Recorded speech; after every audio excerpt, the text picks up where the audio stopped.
Hi guys and welcome back to the channel. Today I've got 3 replays in the brand new Western Alliance Era 1 Tech Tree medium tank, the Char 40T. Now this is the second tank in this French Cold War line that has come out, and it is basically the Lorraine 40T, but in Cold War. And it basically has this 6-shot autoloader that has 300 alpha on its rounds, 242 pen on its standard AP, and 276 on its premium APCR. Premium heat or APCR. No, it's premium APCR on the top gun. And as you can see, this first replay is stock. And we do have the stock gun. And with the stock gun, it's not even too bad. This is the same gun that you get on the Bat Chat, the top gun that you get on the Char 40T. And it's a pretty damn nice gun. The gun can be fairly reliable on this tank. I think it's a little bit less derpy on this tank than it is on the Char. And you reload pretty quickly, you unload pretty quickly, and this tank is very, very quick as well. Because, I mean, if you have it set up like the way I do, which it means it goes up to 79 kilometers an hour, and it hits it. So it's absolutely rapid. So you can get yourselves to aggressive positions in this Char 40T and just start trying to wreck the enemy team as fast as humanly possible. And yes, this first game is stock. I think we have the top everything except for the top gun, pretty much. So you're seeing what this 90mm can do on this tank. And like I said, with this 90mm you get on this tank, you do get 248 pen and 320 on the premium. There's not too much to pick between the stock gun and the top gun, because really the penetration is not that much different, and you just get less alpha. Essentially, I think the DPM is slightly worse. So it's down to you which one you prefer, because you might find that the slightly quicker clip reload is actually nicer on this gun than it is on the other gun. I thought that stock to fully upgraded, this tank was actually really quite nice to play. It didn't matter whether I was stock or whether I was fully upgraded. It just generally felt quite nice. As long as it wasn't Charmageddon and there was like tons of the 25Ts in the game, we were okay, because obviously when there's 8 or 9 of those, you are made of paper, so they just come running in and just clip you, right? And you're fairly easy to hit like that. And that can be definitely painful for this tank, but the Charmageddon will calm down at some point, and then you won't have to deal with that. So what do I run in terms of a crew on this tank? Well, it's pretty similar to the Char 25T. I do run Born Leader, Rapid Reload, Sixth Sense, Situational Awareness, Camouflage Expertise, Silent Driving, Steady Aim, Snapshot, and Run and Gun. The 3 gun perks to make the gun as good as it humanly can be, so I can hit all of my shots in this autoloader. The Camouflage Expertise just to make my camo better, and the Silent Driving to make my camo better on the move by, well, reducing the effective movement on my camo by 55%.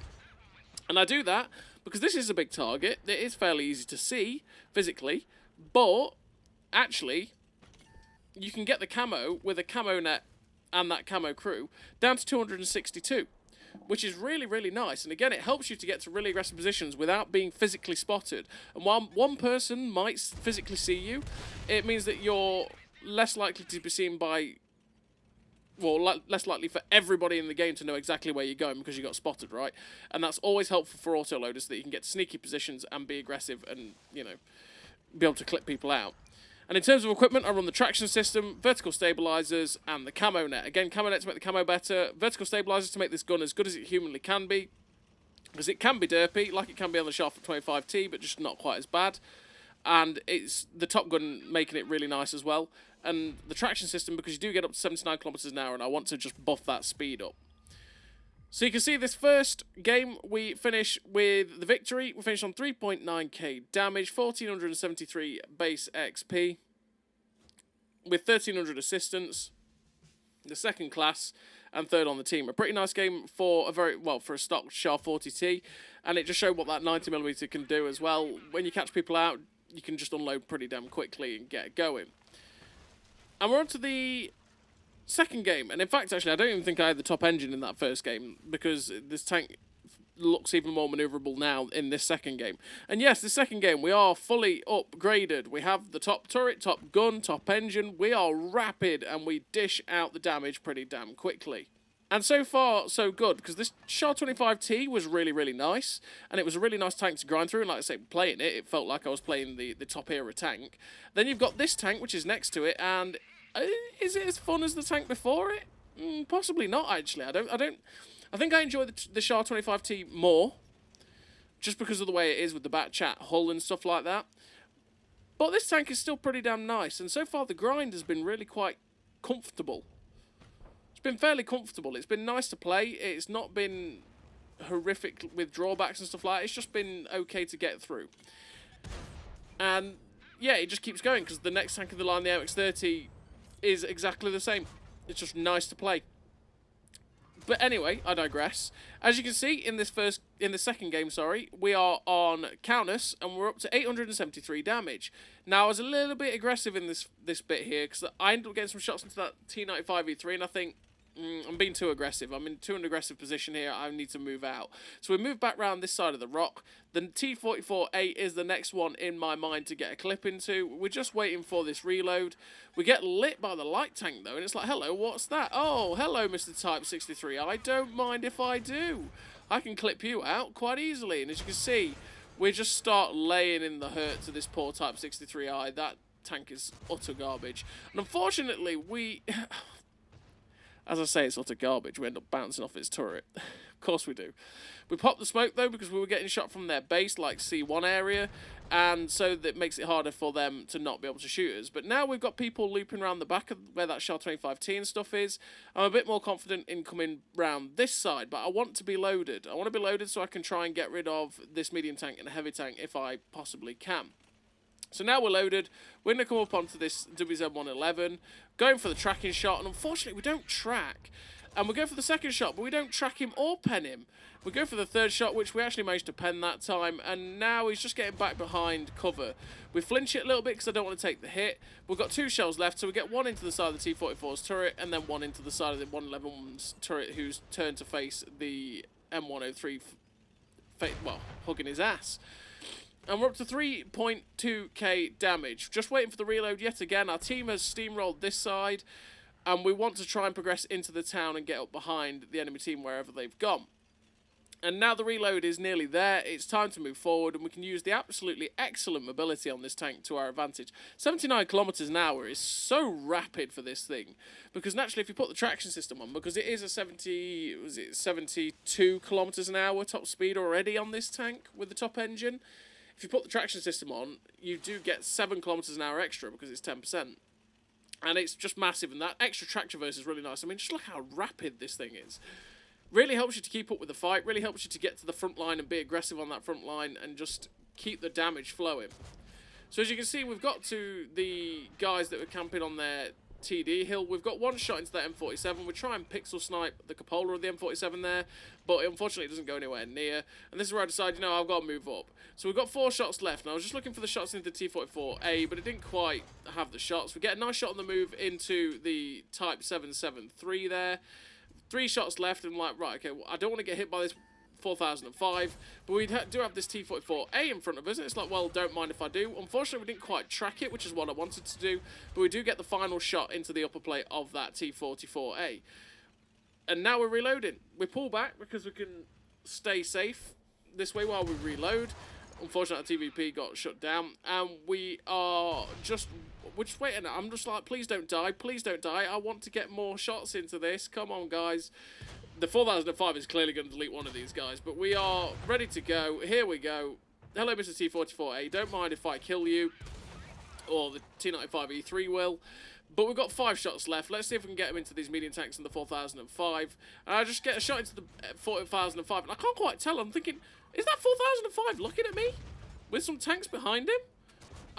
Well, okay, I'm just going to pull back and then start trying to get some shots into the 773 and stuff. And he's actually looking this way. He blew my mind, because I was thinking, oh, this is an easy farm into the back of the turret, the 4005. He's clearly going to be looking at the tanks that are coming up directly behind him, since we've not been attacking them yet. But he was turning our way, and thankfully he didn't shoot us. But we did finish with the epic victory, top of the team, the 6,000 damage, 240 blocks, doesn't happen very often. Confederate high caliber, the first class, 1567 base XP. A nice game for the Char 40T, which is, you know, the Lorraine Char de Batiel D 40 tons, as I'm looking at it on my screen in my garage. We'll stick to the Char 40T, will we?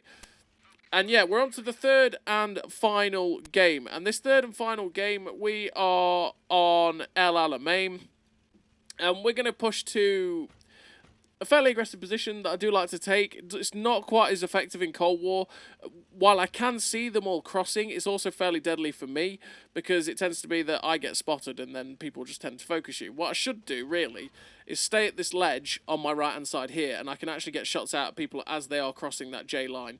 But we take the more aggressive position because maybe we can actually spot them up as they are crossing, and maybe some people will shoot them. And we do have 79 km/h top speed, so it's quite easy for us to get there to get these shots off.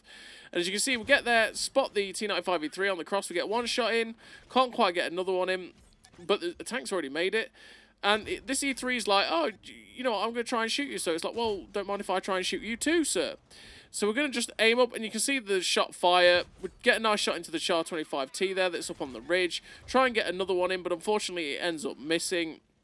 And we've only got one shell left. There's nothing else there demonstrating that they want to be shot at by us. And I'm thinking, you know what, screw it, I'm going to reload. I'm going to reload and possibly go after this medium tank at F6. Because then, well, it's a T44A, as you can see. Hopefully we'll be able to get some nice clip damage into them and have a good time. So we're just waiting for the reload now before we get going. And the downtime on this tank is a little bit longer than the Char 25T, but it's not too long considering how much damage you put out in a short space of time. Now we're loaded. It's like, hello, Mr. T44A. Don't mind if I shoot you, my friend. We get two in, and it's like, good night, sweet prince. Good night. T44A is gone, so I'm just going to look into the distance to make sure that it's safe to cross, see if there's anything sitting on the ridge lines that could shoot me. There is nothing. We do see a shot fly out, though. It's probably just sitting behind the ridge at K5, and I decide, yeah, okay, I'm going to try and get up behind these medium tanks and see if we can dish out the damage and do some hurt. So we're going to use our mobility to our good effect. We're not finding this Char 25T. It's like, hello, Mr. Char. Don't mind if I get some shots into you. He snaps the shot into us, but we do get 2 shots into him. We do have 1 shot left, though, and I decide, you know what, no, I'm reloading. We popped the smoke into their right-hand side there because we did end up seeing there was a load of tanks just get lit up, and I'm thinking, nope. I don't want to get shot by those guys. That's not happening. So we popped the smoke to make sure that we were safe for a little bit while we reload. Now we're going to use the mobility and the reload because we're going to move up into a position where we're flanked on these medium tanks and heavy tanks that are on their sniper ridge. But first off, there is this stock 165, so it's like, hey, don't mind if I do. We track him in place to see if we can get some assistance on him, some tracking assist, and we start unloading, and so does everybody else, and we get rid of that guy. It's always good to get rid of the AFK tanks because even though it's AFK and it's, oh god, that's a 4005! Oh, we're fine. That was my exact reaction right there of what happened in real life when I was playing it. I was like, ah, this is a good time to unload on these people. Oh, 4005! No! And we pulled back and we got safe. You know. Anyway, yeah, so you always get rid of the AFK tanks anyway, because the AFK tanks can spot you when you fire at them, and like in this position here, he probably would have been spotting us as we start to unload on this T34. But now he can't. Now we can't be spotted, and this is where having that camo is nice. Sure, he could have a look round and physically see us, but we're not lit for their whole team to just go, lunch. And we get to farm most of the juicy hit points of this T34, just like that. And we're up to 5.2k damage with 2.1k assist because we've got a bit of tracking on him. There's 4 tanks left on the enemy team, 3 medium tanks and a light tank. And, well, some of them are spotted in the distance. I know I can hopefully get there because we do have a 79 km/h top speed because it is just absolutely rapid, this tank. It gives up that extra little bit of stealth that the Char 45T has because, I mean, this tank gets to 262 meters of still concealment. And with the crew, I think it's like 250 something, which is only about 5 or 6 more than the Char 25T, which is crazy. And realistically, you give up the smaller silhouette for a faster tank and a slightly better DPM too. And it's quite a nice trade-off. Like I said, I do feel like I was playing the top era tank in the Char 25T, but this tank is definitely still pretty damn nice to play. And it's nice to grind as well, which is always good. So far, the grind has been pretty damn nice to use, and has not been too offensive to play. It's just comfortable. Comfortable is the way I put it. If you can use autoloaders to your advantage, this is the line for you so far. And we're just waiting for our reload, and I decide, you know what? I'm going to ram someone, because this is a 40-ton tank. We are ramming a 25-ton tank here. Hello, Batchat. Slam. Thank you, sir. Now there's the light tank. We are nearly reloaded. We try and get the shot in. Unfortunately, it didn't go anywhere near. We missed that shot because we're awful, and we should have aimed better. Now there's the Char 40T in front of us. It's like, well, don't mind if I do. And we shut down the Char 40T. And we finished the game with a really nice total for the Char 40T. Finished with the victory, 4 kills, 6.3k damage, 2.1k assistance, the ace tank of the high caliber, 1843 base XP. A great game for this tank, which is a pretty damn nice tank to play. And is again another good installment in this French Western Alliance grind, pretty much. So far, so good. So as always, everybody, I hope you enjoyed the video. Thank you very much for watching, and I'll see you next time.